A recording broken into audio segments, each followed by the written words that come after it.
స్టేజీని ఇచ్చి నన్ను ఆదరించినటువంటి మా తమ్ముడు రాముడికి తండ్రి మాట ఎంతనో మా సాయికి వాళ్ళ నాన్న మాట అంతే.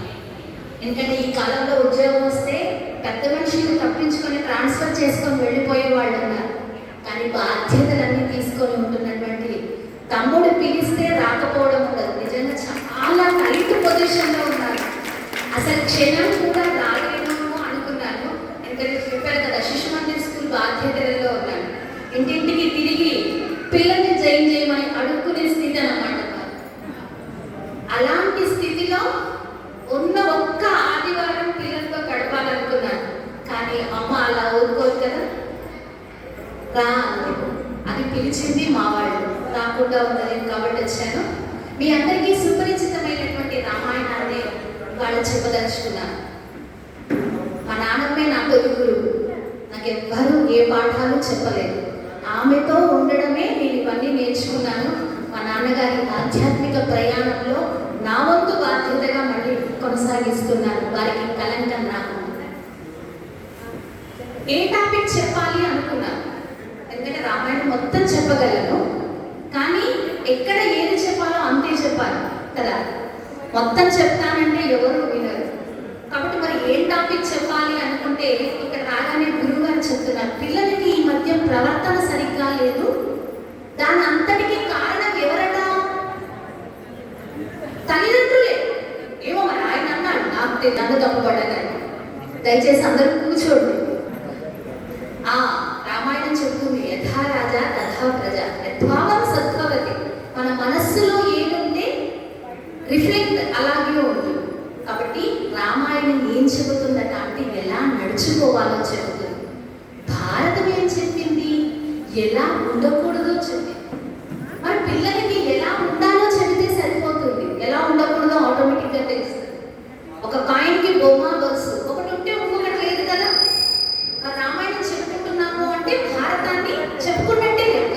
అందుకే ఇక్కడ సుందరకాండ పారాయణం కూడా జరుగుతుంది. కాబట్టి ఆ ఆంజనేయ స్వామి నాకు కొండంత బలాన్ని ఇచ్చి నన్ను ముందుకు నడిపించాలని కోరుతూ, రామలీలలు విను బాలామణి రంజిల్లు హృదయం కాత్యాయని రమణీయ శృతి సారమిది నీ మదిలో నమ్ము గిరినందిని. ఇది ప్రతి గుడి గోపురం మీద మారుమోగింది. ఒకానొక సందర్భంలో ప్రతి గ్రామంలో రామలీలల కథ వినిపిస్తే చాలు, అలా నేర్చుకున్నదే. మరి ఎవరికి ఎవరు చెబుతున్నారట రామాయణాన్ని? సాక్షాత్తు పరమేశ్వరుణ్ణి పార్వతీదేవి అడుగుతుందట. ఎక్కడుంటారయ్యా వాళ్ళిద్దరూ? హిమవత్ పర్వతం మీద వాళ్ళిద్దరూ అలా కూర్చున్నప్పుడు శ్రీమత్ కైలాసగిరియందునా హైమవతి హరుల నెలవందునా నియమిత పద్మాసనమందునా నీలకంఠుడు శాంతముగనుండినా. ఎంత హాయిగా భార్యాభర్తలు కూర్చున్నారు అంటే అప్పుడు మొబైల్ లేదు. ఈ అడ్డమైన ఫోన్ ఎప్పుడైతే బెడ్రూమ్లోకి వెళ్ళిందో భార్యాభర్తల మధ్య నవ్వు తప్పింది. వాళ్ళ కాలంలో లేదట. అందుకనే శ్రీమత్ కైలాసగిరియందునా హైమవతి హరుల నెలవందునా నియమిత పద్మాసనమందునా నీలకంఠుడు శాంతముగనుండినా. అదేంటి, పరమేశ్వరుడు చాలా మృదువుగా సుకుమారంగా ఉన్నాడని చెప్తున్నాడు. మరి ఎవరో సిరివెన్నెల సీతారామ శాస్త్రి వాళ్ళు లాంటి వాళ్ళు ముక్కంటి ముక్కోటి శంకరుడు ఏది కోరేది వాడినేది అడిగేది. చెంబడి నీళ్లు పోసి ఒక తులసి దళాన్ని పెట్టి బిల్వపత్రం తప్ప నా దగ్గర ఏమీ లేదయ్యా అంటే అన్నీ ఇచ్చే పరమేశ్వరుణ్ణి కాసేపు అలా అంటు పెట్టుకోనుందట పార్వతి. ఎప్పుడు ఈ సమాజాన్ని ఉద్ధరించడమేనా, కాసేపు నా కోసం కూర్చోవయ్యా అని అడిగితే అప్పుడు కరుణారసా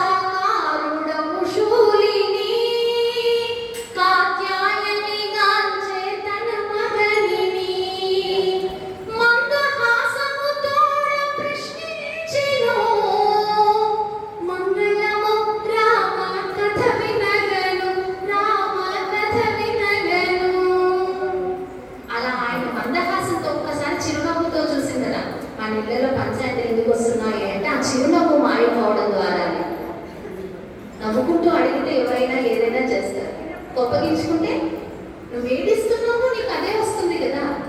నువ్వు కోపం ఇచ్చావు, వాళ్ళు కోపాన్ని ఇచ్చావు. నువ్వు నవ్వుతూ అడుగు, నీకు సమాధానం నవ్వుకుంటే వస్తుంది. పార్వతీదేవి పరమేశ్వరుడు ఉండదు. మంగళమౌ రామ కథ వినగను.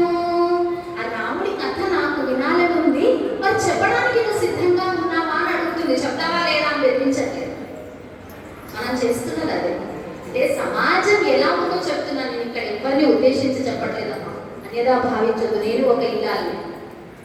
అలా రాజధర రామ కథ తెలుపుమా, రామచంద్రుని లీలా వివరింపుమా, నా జన్మమును సార్థకము చేయుమా, నాగహార సంశయము తీర్పుమా.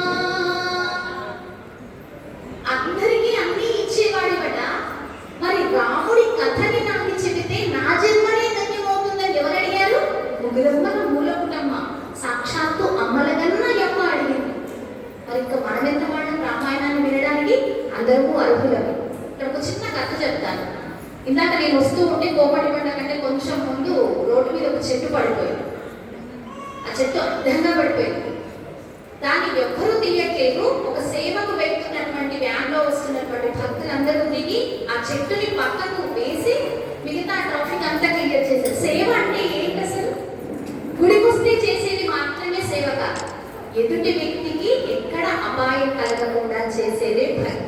అది వాళ్ళని చూడగానే అనిపించింది. ఆరెంజ్ కలర్ కండువాలు కప్పుకొని ఒక బస్సు, టూరిస్ట్ బస్సు నిండా ఉన్నారు. అందులో మగవాళ్ళు అంతా దిగారు. వాళ్ళని చూసి మిగతా వాళ్ళు దిగారు. అందరూ కలిసి ఆ చెట్టును పక్కకు వేశారు. ఇది ఏ పోలీసు వాళ్ళు చేయలేదు, ఏ ట్రాఫిక్ వాళ్ళు చేయలేదు. ఇక్కడ తిరుగుతున్నటువంటి వాళ్ళకి చెప్పారు. కాస్త విషయాన్ని అందరికీ తెలియాలి అంటే కొంత నిశ్శబ్దాన్ని పాటించాలి.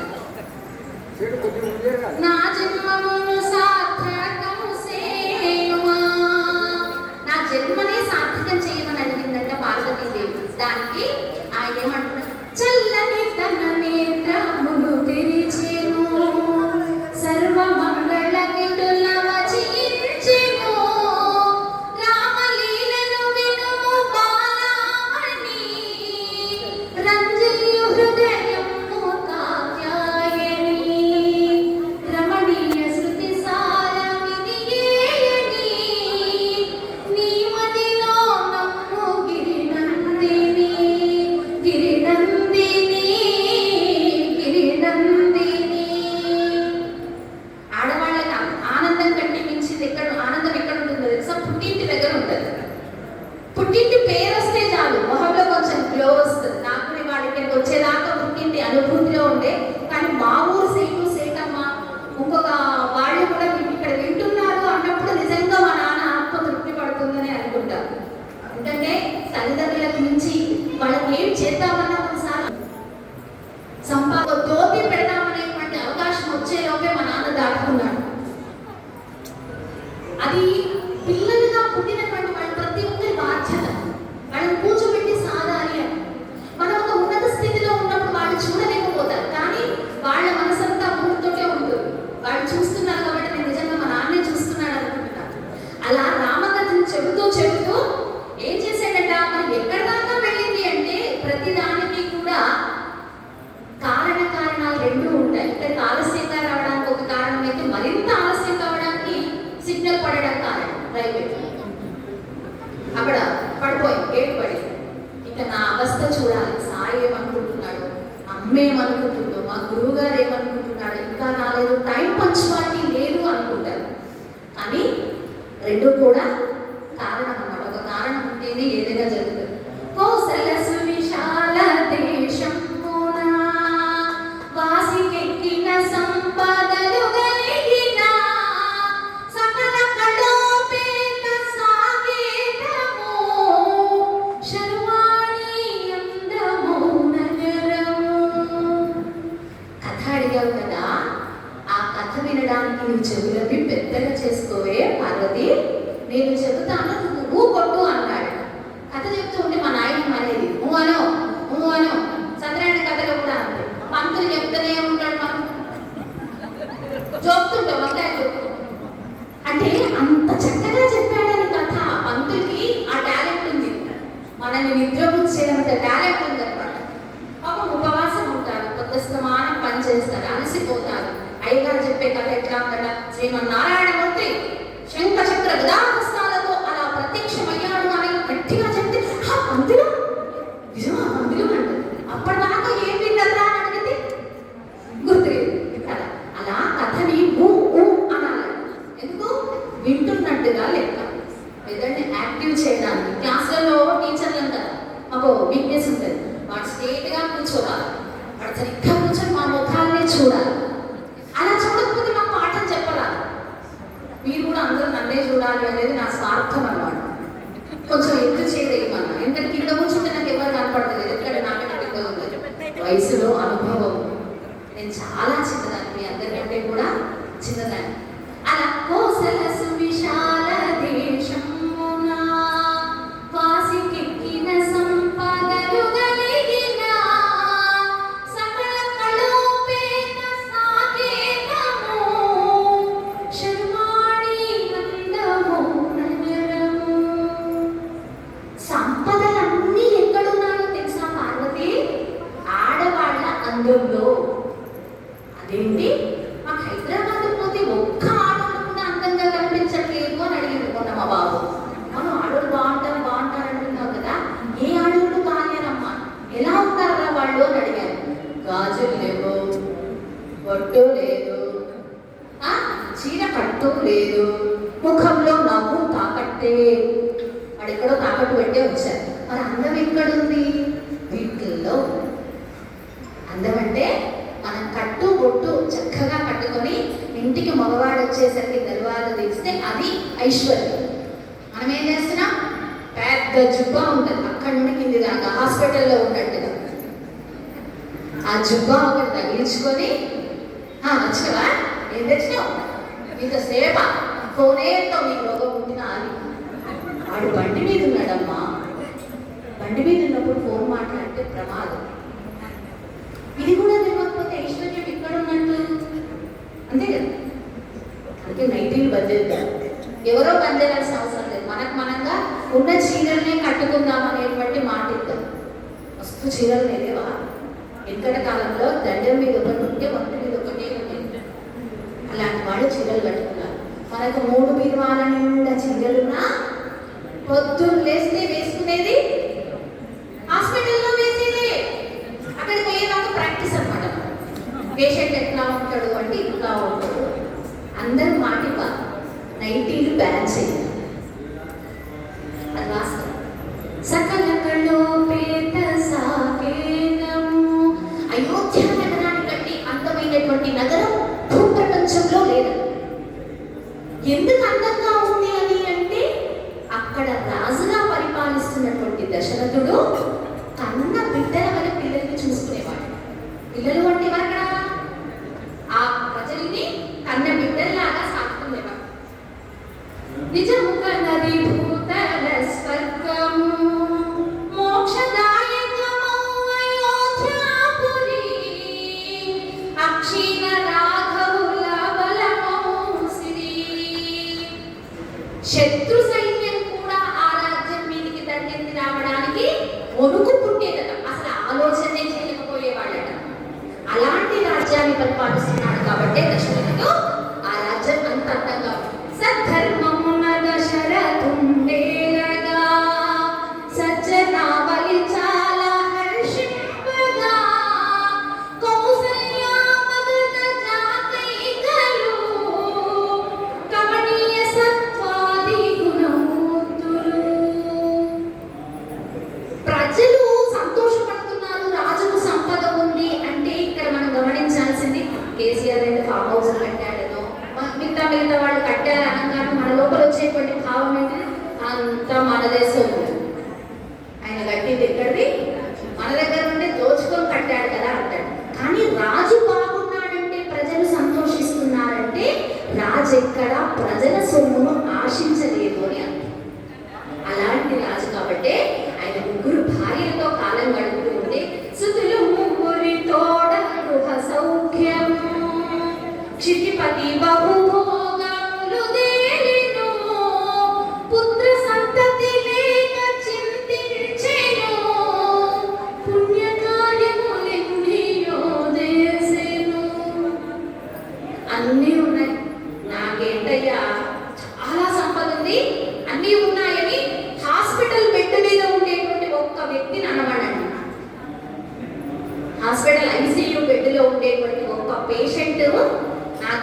నాకు చాలా లక్షలు సంపాదించి పెట్టేటువంటి ఫ్లాట్స్ ఉన్నాయి, విల్లాలు ఉన్నాయి అని అక్కడ అనమనండి.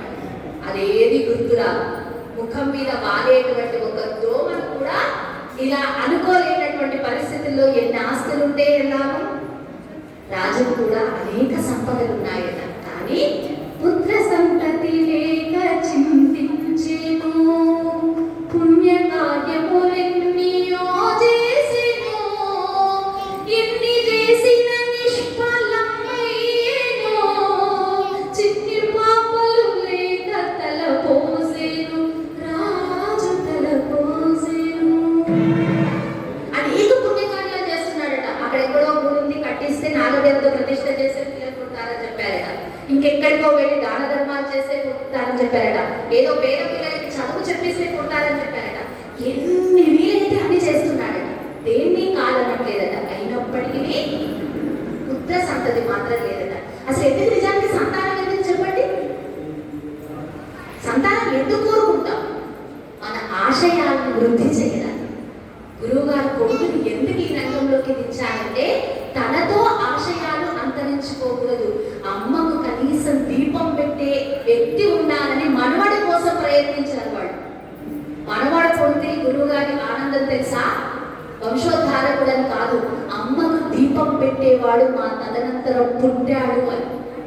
అది మగపిల్లానికి మనం ఇవ్వాల్సిన ఆస్తిపాస్తులు కాదు, మన ఆశయాల్ని ట్రాన్స్ఫర్ చేయాలి. అలా రాజు కూడా అనేక పుణ్యకార్యాలు చేసి ఎంతో అలసిపోయినప్పటికీ సంతతి కలగట్లేదట. అలాంటి సమయంలో హిమశైల నందన శ్రీకదాసరంజన రామనాథ వినోదమున రమణీయ ముందరదన హిమశైల నందన. సంగీతానికి ఉండేటువంటి మహత్వం మనం ఎంత ఆలోచనలలో ఉన్నా సరే చెప్పులు వేసుకొని పారిపోవాలనిపించింది ఇప్పటిదాకా. ఈ ట్యూన్ వింటే మాత్రం మనసు అలాగే కూర్చుని పెడుతుంది కదా. అంత గొప్ప ట్యూన్ అనమాట. హిమశైల నందన శ్రీకదాసరంజన రామనాథ వినోదమున రమణీయ కుందరదన హిమశైల నందన. పార్వతి, మలుపులు లేకుండా ఏ ప్రయాణము సాగదు. వెంకటాపురికి రావాలన్నా సరే ఎన్నో మలుపులు తిరిగి తిరిగి రోడ్డు వేసుకొని వస్తాం. అలాంటిది రామకథని అంత సులువుగా విందామనుకుంటున్నావా? అసలు కథ ప్రారంభం చేస్తున్నాడు అంటున్నాడట. అవనీషుండొక్క దినమున ఆగమరచి అరణ్యమున వేటకై జన అలసటతో దశరథ నృపతి ఆగమరచి కొని విశ్రాంతి దైవమాయ తెలియగరాదు దాని దాట తరము గాదు కర్మ సూత్రమందు మనుజుడు కట్టు వీడకుండు నెప్పుడు హిమశైల నందన. రాజ్యభారాన్ని మోస్తున్నటువంటి దశరథుడికి అలసిపోయాడట. ఎంతసేపు మనం కూడా అదే అనుకుంటాం, ఇదే వడ్డీలు, ఇదే కుక్కర్లు, ఇవే గిన్నెలు, ఇవే పట్టాలా నాకు పలకరించేది, అసలు నాకు బయట ప్రపంచం తెలియొద్దా అని అప్పుడప్పుడు మనం విసుకుంటామే. మరి అంత రాజ్యభారాన్ని మోస్తున్నటువంటి దశరథుడికి కూడా అలసట తగ్గించుకోవడానికి అలా వేటకు అడవికి వెళ్ళాడు. వేటాడడానికి ప్రయత్నిస్తుంటే ఒప్పు చిక్కట్లేదట. ఎందుకు తెలుసా? ఈయన భ్రమలో జంతువులు వేటాడగలిగేది నేనే అనుకుంటున్నాడు. చూడండి, మనం కూడా ఎంత అమాయకులం. నేను గనక సంపాదించిన అంటాం, భూమి నాది అన్న భూమి పక్కున నవ్వు, ధనము నాది అన్న ధనము నవ్వు, కాలభీతి చూచి కాలుండు నవ్వురా, ఏది కూడా మనది కాదు. ఇవాళ ఈ ఆస్తి నీది అనుకున్నావు, నిన్న వేరే వాళ్ళది, రేపు మరొక్కరి. యుద్ధానికి వెళుతున్నప్పుడు వెన్ను చూపించేటువంటి వాడిని చూస్తే కాలు తట్టుకుంటారట. రే, నువ్వు ఎప్పటికైనా చచ్చేవాడివిరా. అదే ఈ కథన రంగంలో చూస్తే వీరుడిగా మరణం పొందుతావు, కానీ లేదంటే కుక్క చావు చేస్తావు అని అంటాడు. భూమి అయినా డబ్బైనా ఏదైనా మన అహంకారం. నాది ఇవాళ ఈ స్థానము అనుకోవడం తప్పు. అవకాశం ఇచ్చిన వాళ్ళది గొప్పతనం, వాళ్ళ సహృదయం. ఇవాళ నేను కాకపోతే ఇంకొకళ్ళు కూర్చుంటారు ఇక్కడ. కానీ అహంభావం పనికిరాదు. దశరథుడు అదే అనుకుంటున్నాడు కాబట్టి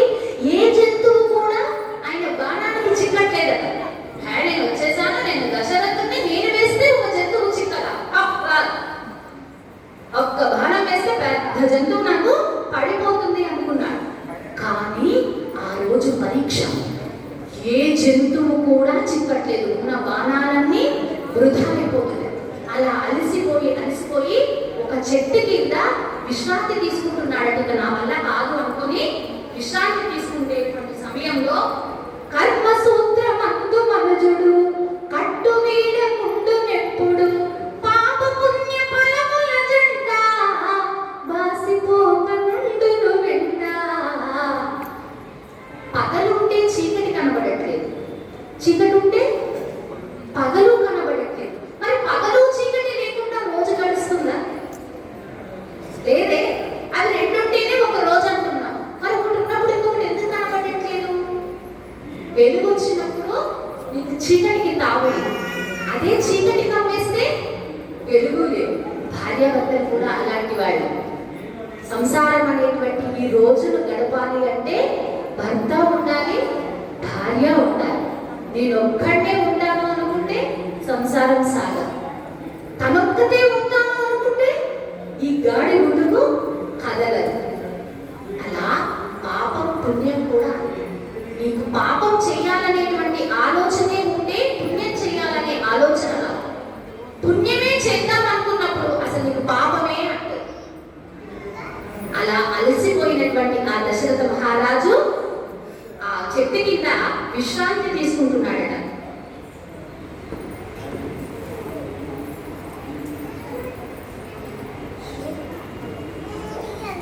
అలా విశ్రాంతి తీసుకునే సమయంలో నిజానికి అడవిలో తిరిగేటువంటి మృగాలన్నీ కూడా పెద్ద పెద్ద మృగాలు, చాలా మృగాలన్నీ కూడా చాలా పెద్దగా ఉంటాయి కదా. అలాంటి సమయంలో పుట్టందుల తల్లిదండ్రుల భూమి మోయు నెల్ల వేళల శ్రవణుండను ముని బాలకుడు చెరించెను వనమున నాడు. రామాయణ మొత్తము ఒక్క పిల్లవాడు ఎలా ఉండాలో చెబుతున్నారు. ఎక్కడ మొదలైందని అంటే ఇక్కడ శ్రవణ కుమారుని కథతో మొదలైంది. అందుకే 10th క్లాస్ లో రామాయణాన్ని ఉపవాచకంగా పెట్టారు.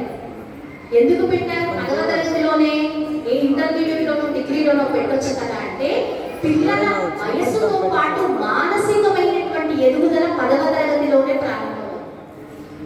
అప్పుడు రామాయణాన్ని చెబితే చెప్పాల్సినటువంటి గురువు గారు సాయి భక్తులు లాంటి వాళ్ళు చెబితే ఖచ్చితంగా అర్థమవుతుంది. అలా పుట్టంతులు తల్లిదండ్రులు, పుట్టుకతోటి గుడ్డివాళ్ళైనటువంటి తల్లిదండ్రుల్ని ఒక కావడిలో మోస్తూ తీసుకెళ్తున్నాడట. ఎవరు? శ్రవణ కుమారుడు అనేటువంటి ముని దంపతుల కుమారుడు. పిల్లలు అంటున్నారు, అసలు గుడ్డి వాళ్ళని తీర్థయాత్రలకు తీసుకెళ్ళడం ఏంటి మేడం, చాలా ఫూలిష్ గా చెప్తున్నారు మీరు. గుడ్డోళ్ళకి గుడి కనబడుతుందా? మా వెంకటాపురం గుడికి ఎవరన్నా అందులో వచ్చి గుడి చూసినట్టుగా కనబడిందా మీకు అంటే వాళ్ళ కళ్ళు కొడుకు కళ్ళని తల్లిదండ్రుల కళ్ళలాగా చేసి చూపిస్తున్నాడు. వాడమ్మ కొడుకంటే కదా. సమయం ఎంతైంది రాని ముసలి కొంచెం కళ్ళు కనబడడం అలాంటి వాళ్ళు ఎవరన్నా అడిగితే పిల్లలు ఏమంటారు? కళ్ళు కనొస్తలేదా చూసుకో, ఆడ వేయాలని ఉంది. అందుకోసమా జీవితం ఇచ్చింది. ఈ మాట అనిపించుకోవడం కోసమా మిమ్మల్ని కన్నది. మనం పెద్దవాళ్ళకి ఎలా సమాధానం చెప్తామో పిల్లలు అది చూస్తున్నారు. వాళ్ళు మళ్ళీ బాల్ ఎంత వేగంగా గోడకు కొడితే అంతే వేగంగా వస్తుంది. నువ్వు ఏ విధంగా నీ తల్లిదండ్రులను చూస్తున్నావో రేపు నీ పిల్లలు నిన్ను అలాగే చూస్తారు. అలా ఆ పుట్టందులైనటువంటి తల్లిదండ్రుల్ని పుట్టందుల తల్లిదండ్రుల భూమి మోయు నెల్ల వేళల శ్రవణుండను ముని బాలకుడు చెరించెను వనమున నాడు. అలా అడవి మార్గంగా వెళ్తూ ఆ తల్లిదండ్రులకు ప్రతి తీర్థయాత్రని కళ్ళకు కట్టినట్టుగా చూపిస్తూ ఉండేటువంటి మార్గమధ్యంలో ఈ అడవి మార్గంగా కూడా వచ్చాడట. తల్లిదండ్రులు తప్పిక కొనగా తావెళ్ళను జలములు దేగా. ఆయన దాహమవుతుందిరా, మాకు అసలు నీళ్ళు ఇవ్వరా అని అడిగారట. అడిగితే అక్కడ ఆ కావడిని దించి ఆయన సరస్సులోకి వెళ్ళాడు. సరస్సులో నీళ్ళు ఉంటాయి కదా, ఇప్పటిలాగా పైప్ కనెక్షన్స్ కాదు కదా అప్పుడు. అలా ఆ నీళ్లు తీసుకురావడానికని సరస్సులో ఉన్న కడవ నుంచెను శబ్దము పుట్టెను. సరస్సులో కుండ ముంచితే ఎలా వచ్చిందన్న శబ్దం? ఎందుకు? కుండ అప్పటిదాకా ఎండిపోయి ఉంటుంది. దానికి నీళ్లు తడి అవ్వగానే ఏమవుతుందని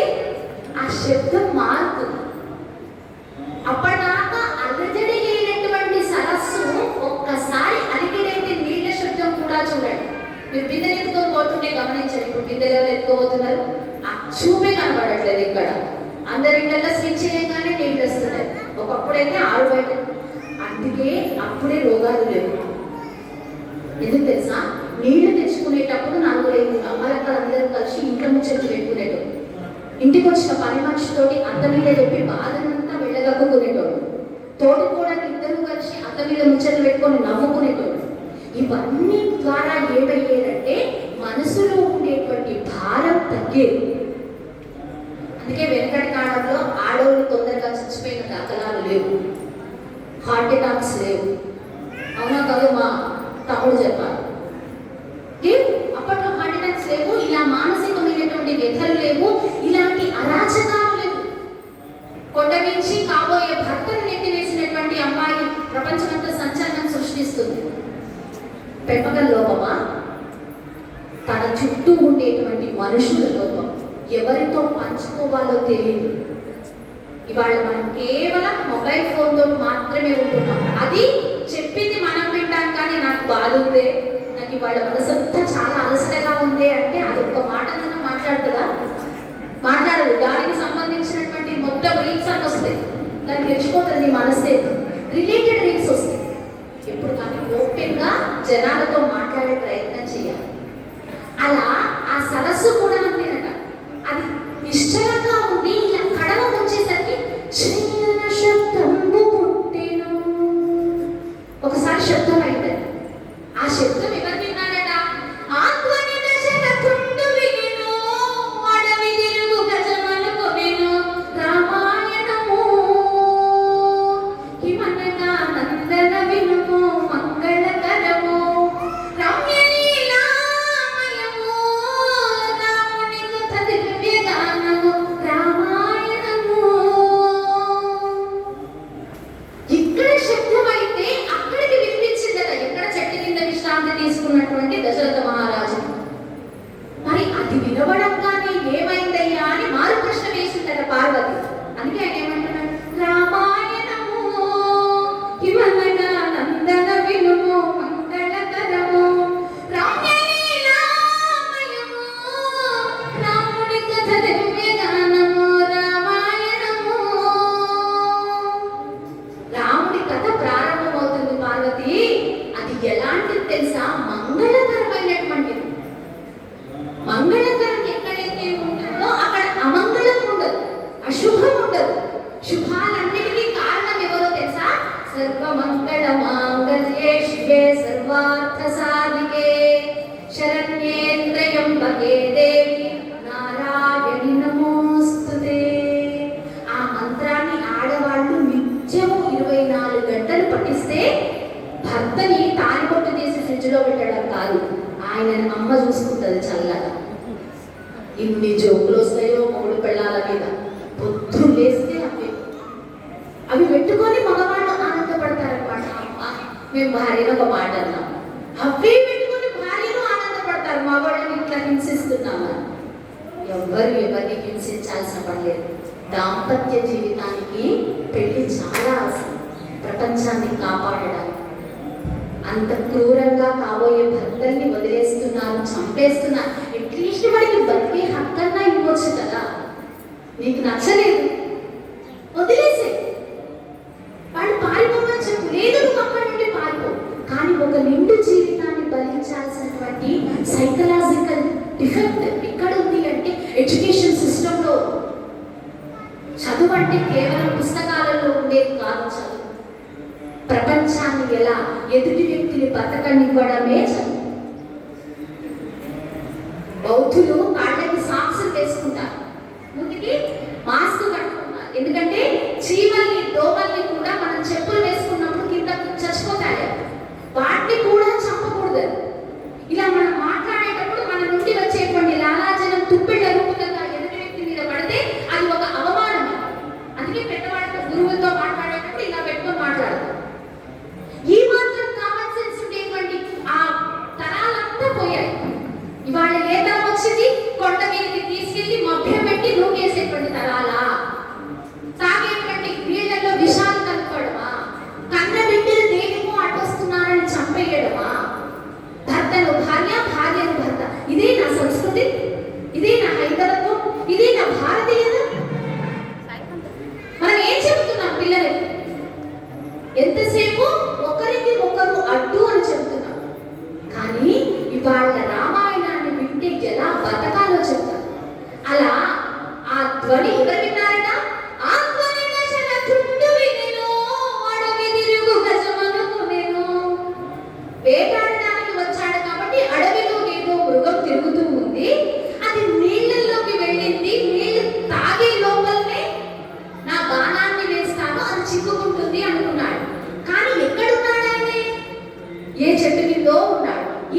ధ్వని ఎక్కడొచ్చింది?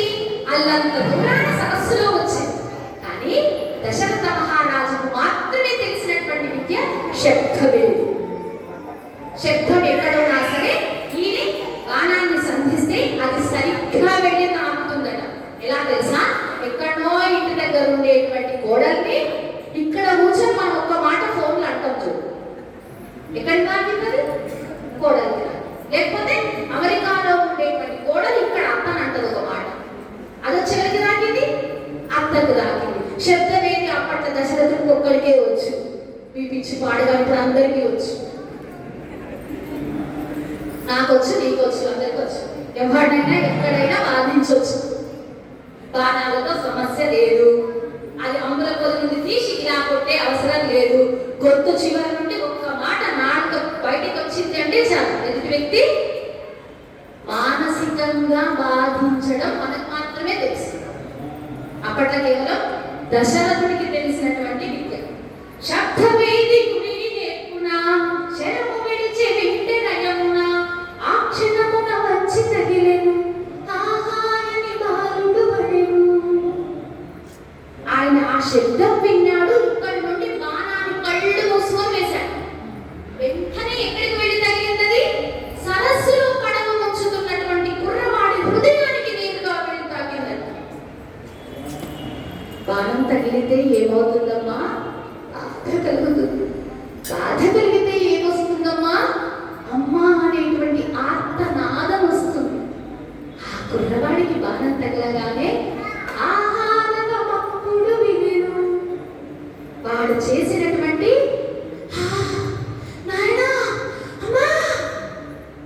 అన్నటువంటి ఆ శబ్దాన్ని మళ్ళీ ఎవరు విన్నారట? చెట్టు కింద కూర్చొని బాణం మొదలైనటువంటి దశరథ మహారాజుకు వచ్చి తగిలింది. ఎలాగైతే బాణాన్ని వేశాడో అలాగే ఆ ఆర్తనాదం చెవులకు వచ్చి చేరిందంట. అంతే కదా కర్మ, నువ్వు ఎలా చేస్తే అలా నీకొచ్చి వెంటాడు. ఆ క్షణాన ఆ మాటలు వినగానే హాహారమప్పుడు వినెను, అధిపుడు భయమంది వెళ్ళెను, నేలబడిన బాలుని నాచే కూలిపోయి దశరథుడేచే. బాధ తగిలితే ఎదుటివాడి కదా ఏడవాల్సింది? దశరథుడు ఏడుస్తున్నాడట. చూడండి ఎంత విచిత్రమో. దెబ్బ తగిలిన వాడికి కదా నొప్పి తెలిసేది, నొప్పి తెలిసిన వాడికి కదా కన్నీరు కాచేది. మరి వేసినటువంటి దశరథుడు ఎందుకు ఏడుస్తున్నాడు అంటే అది రాజంటే. ఎవరికి చెప్పాలి? కాలు తొక్కితే చూడకుండా తప్పించుకొని పోయే వాళ్ళు ఉంటారు మన ఇళ్ళలో పిల్లలు. పెద్ద తప్పు చేసినా నేనే తప్పు చేశాను అంటూ వెళ్ళి అక్కడ నిలబడ్డటువంటి దశరథుడు నిజమైనటువంటి రాజు. ఇది కదా మనం పిల్లలకి చెప్పాల్సింది. ఎన్ని రోజులు తప్పించుకుంటావా? ఎక్కడో ఒకసారి చిక్కుకుంటావు. ప్రతి పరీక్షలలో నీకు 2-3 మార్కులే వస్తున్నాయి. ఖచ్చితంగా 10th క్లాస్లో అది పోయింది, బోర్డ్ ఎగ్జామ్స్ చేసేసారు. ఇంటర్మీడియట్ అది పోయింది, పిడా పోయింది. వాటి ఇట్లా నెట్టుకొచ్చి ఏం చేస్తున్నాం మనం? ఇంజనీరింగ్ డాక్టర్ కోసం చేపిస్తాం. వాడు వచ్చి ఎవరి ప్రాణాలు తీస్తాడు? అమాయకపు ప్రజల ప్రాణాలు తీస్తాడు. అందుకే ఎవరి దగ్గర పోవాలి తెలుసా? మంచి రిజర్వేషన్లు లేకుండా కరెక్ట్ గా పాస్ అయ్యి ఉద్యోగాలు తెచ్చుకున్న డాక్టర్ల దగ్గరికి, ఓసీల దగ్గరకో వాళ్ళ దగ్గరకో పోవాలి. ఆ సుప్రియ సుష్మా ఉంటారు. చదువు లేకుండా పెద్ద పెద్ద పదవులు ఏవైనా చేయొచ్చు, కానీ డాక్టర్లు కాకూడదు. అది ప్రజల ప్రాణాలతోటి చెలగాటమాట. అందుకే చూసి వెళ్ళండి. ఆ డాక్టర్ పేరు పక్కన ఏముందో చూసుకొని వెళ్ళాలి. అలా ఆ రాజు అక్కడికి వెళ్ళి కూలిపోయి దశరథుడేచే. ఇతనే కూలిపోయాడట. బాణం తగిలింది శ్రవణ కుమారుడికి, నేల పడిపోయింది దశరథుడు. అలా నేల మీద పడి సడలిన ధైర్యము తోడను, సమీపించి ఇటుల పలికెను, కఠిన శరము వేసి తినయ్యా, కలత నీకు గూర్చి తినయ్యా, అపరాధము క్షమింపవయ్యా, అంజలించి వేడి తినయ్యా. ఇది సైకలాజికల్ గ్రంథం. పిల్లలకి ఈ ఒక్క కథ చెబితే వాడిలో ధైర్యం వస్తుంది. తప్పు చేస్తే గాలించేటువంటి ఫ్యాన్ కాక ఊరేసుకోవాల్సింది. నిన్నెవరైతే తప్పన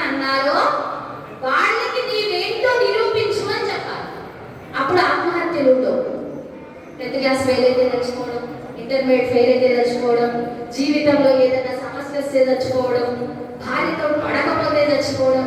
ఎవరిని చంపుతున్నావు? ఫస్ట్ సమస్యని చంపు. సమస్య చచ్చిపోతే ఆటోమేటిక్గా ఇంకొక పరిష్కారం దొరుకుతుంది. కానీ పిల్లలకు ఆ ధైర్యం ఇవ్వట్లేదు ఎవరు. అలా దశరథుడు అక్కడికి వెళ్ళి చేతులు జోడించి, కఠిన శరము వేసి తినయ్యా, కలత నీకు గూర్చి తినయ్యా, అపరాధము సైపగతయ్యా, అంజరించి వేడి తినయ్యా. కఠిన శరాన్ని వేశానయ్యా, నిన్ను బాధించాను, నువ్వు బాధపడడానికి కారణం నేనయ్యాను, అందుకని నా రెండు చేతుల్ని జోడించి నిన్ను క్షమాపణలు కోరుకుంటున్నాను అని అడిగాడు.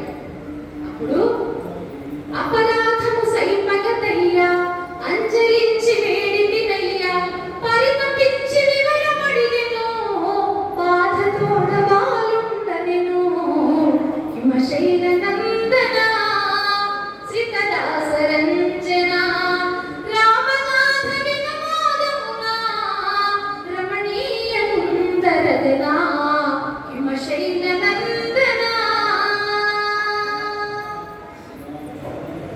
నువ్వు అడుగుతున్న ప్రశ్నలు కానీ నాలోన బాధ పెరుగుతుందయ్యా.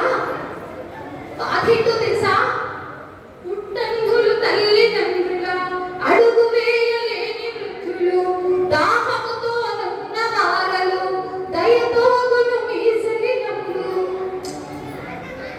నువ్వు వేసినటువంటి భారం వల్ల నాకు బాధ కలగట్లేదు, కానీ కళ్ళు కనిపించలేనటువంటి ముసలోళ్ళయ్యా మా అమ్మ నాన్న, వాళ్ళు నీరు కావాలని గొంతెండిపోతుందని అడిగారు. నేను నీళ్లు తెస్తానేమో అని ఎదురు చూస్తున్నారు. ఎంతగా బాధపడుతున్నారు, గొంతెండిపోతుందో. నీళ్ళకి ఆలస్యం అవుతుంది కదా, వాళ్ళకి నీళ్లు తీసుకెళ్ళి ఇస్తావా? అది నా బాధ. చూడండి, అడుగు వేయలేని వృద్ధులు, దాహముతో నున్న వారలు, దయతోగును మీసలియములు, అనివారుడు వేదనతోను పశువులంత కోల్పోయెను. ఇవి తీసుకెళ్ళి వాళ్ళకి ఇచ్చి తర్వాత నా సంగతి చెప్పు. ముందే చెప్పకు. ముందే చెప్తే ఏం చేస్తారో తెలుసా? ఏడ్చి ఏడ్చి కారుతున్నటువంటి కన్నీళ్లతో దాహం తెచ్చుకుంటారు. కొడుకుగా నేను అది కోరుకోవట్లేదు. వాళ్ళకి దాహం తీర్చుకున్న తర్వాత నేను ఈ విధంగా అయ్యాలని చెప్పవయ్యా అని ఆ పిల్లవాడు ప్రాణాలు విడిచాడు. నా వారిల నీవు సంగుమా, నా సంగతి మిగప తెలుపుమా, అనివారుడు వేదనతోను అసువులంత కోల్పోయెను, హిమశైల నందన శ్రీకదాసరంజన రామనాథ వినోదమున రమణీయ కుందరదన హిమశైల నందన. ఆ మాటలకి దశరథుడు కుప్పకూలిపోయాడు. ఆ పిల్లవాడి ఒంట్లో నుండి ప్రాణం పోయింది, కానీ ఈయనలో ప్రాణం ఉన్న జీవోత్సవంగా మారాడు. ఎందుకు? తన వల్ల ఒక ప్రాణం మట్టిలో కలిసిపోయింది.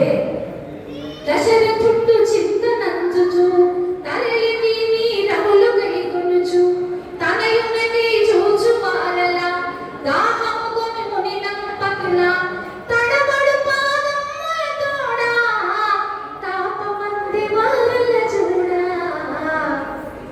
ఆ నీళ్ళని తీసుకువెళ్ళి ఎలా పోతున్నాడట? తప్పు చేసిన వాళ్ళు పోలీసులకు ఎందుకు చిక్కుకుంటారో తెలుసా? వాళ్ళ ముక్కు ఇంచు మందం పెరుగుతుందని. అమ్మ ఇంచు మందం పెరుగుతుందని చెప్పేసి తప్పు చేసిన వాళ్ళు పోలీస్ స్టేషన్ పోయినప్పుడు ముక్కును కట్ చేసుకొని పోకండి. మన భయమే మనల్ని పట్టిస్తుంది. చెమటలు కారుతుంటాయి, చూపులు ఇంకా ఇట్లా తిరుగుతుంటాయి. మన అడుగులు ఎలా ఉన్నాయట?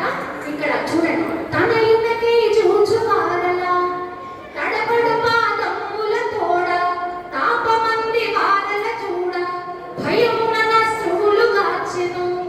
వాళ్ళ దగ్గరికి వెళ్తున్నప్పుడు పాదాలు కనబడుతున్నాయి, అన్ని అక్కడ ఎండిపోయినటువంటి ఆకులు ఉన్నాయి. ఆ ప్రాంతం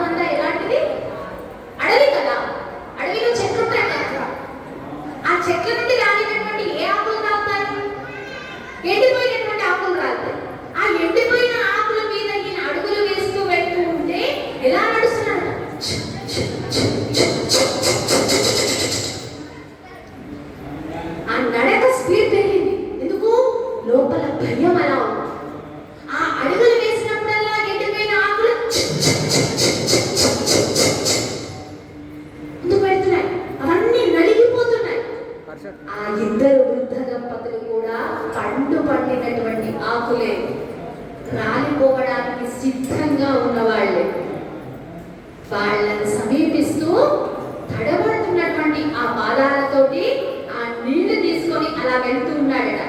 పానీయము కొనుమని అనేను, నీళ్లు తీసుకోమన్నాడట. ఆయన మిమిక్రీ రాదు, ఆయన గొంతుతోటే చెప్పాడు. అందులో ఆయన సహజమైనటువంటి గొంతు కాదు, భయంతో బాధతో గొంతంతా కూడా బొంగురు పోయిందట. ఆ బొంగురు పోయినటువంటి గొంతుతో నీళ్లు తీసుకోమని అడిగాడు. గుడ్డివారని గమనించి కుమారుడుగా జనించి. లోపం ఎవరికి ఉందమ్మా? మనం అందరినీ చూసి బాహ్య ప్రపంచంలో కనబడేటువంటి లోపాలని చూసి వాడికి ముక్కు లేదు, వీడికి చెవు లేదు, వాడికి కన్ను లేదు, వీడి గుంటోడు, వాడి గుడ్డోడు అని చెప్తారు. లోపం చూసేటువంటి మనలో వైకల్యం